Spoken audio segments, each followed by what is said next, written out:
Welcome back to my YouTube channel. Today we're going to be talking about guitar tabs, tonic solfa, graphic scores, drum notation, chord charts, and lead sheets. This is an example of drum notation on a stave. This is called the percussion clef. This is a bass drum. This is a hi-hat. This is a snare drum. This is an open hi-hat. And this is how you close it.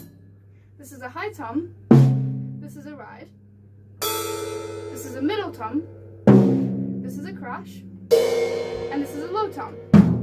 This is an example of a drum beat written out in the notation.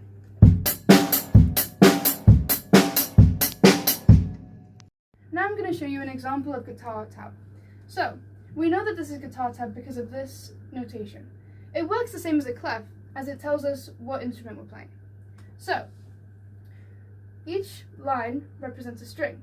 So E string, A string, D string, G string, B string, and E string. We remember this with the acronym Eddie ate dynamite good by Eddie. On a bass guitar, we do not have E and B string. It's only these. So, this is our U mine on bass. This is the second fret on E string, and then this is also the second fret on A string, sorry, and then it carries on from there. So this is an example of that.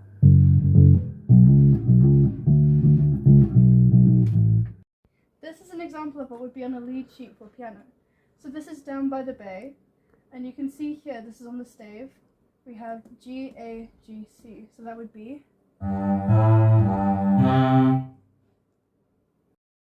So this is an example of a graphic score or graphic notation, and it's basically just open to interpretation of what you think it is. So this is an example of Axel F, and this is how it goes.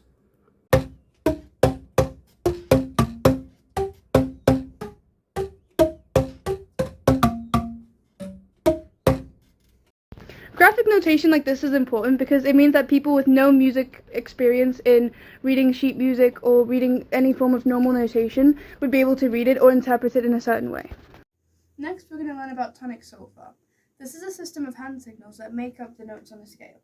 So, we have do, then re, then mi, fa, so, then la, ti,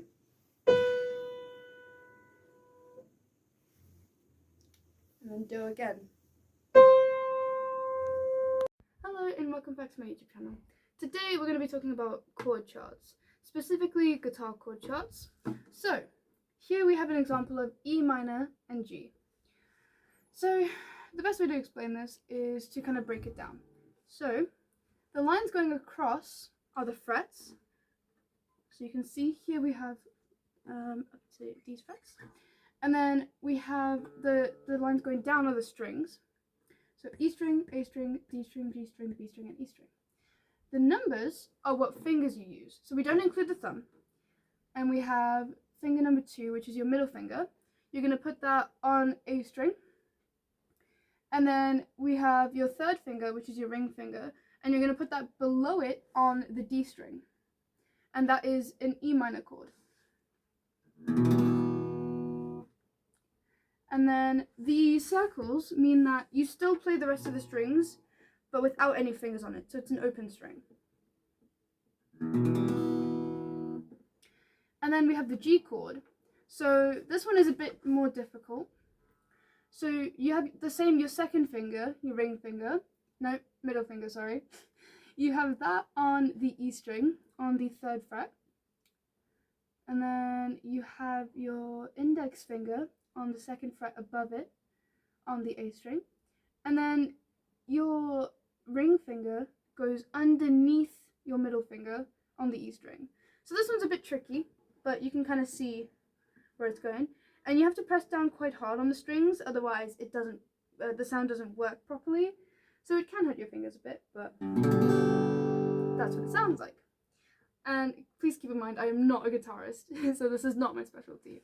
But This is important because it can help beginner guitarists or guitarists that are learning, like me, to kind of be able to understand it easier without having someone else teach them.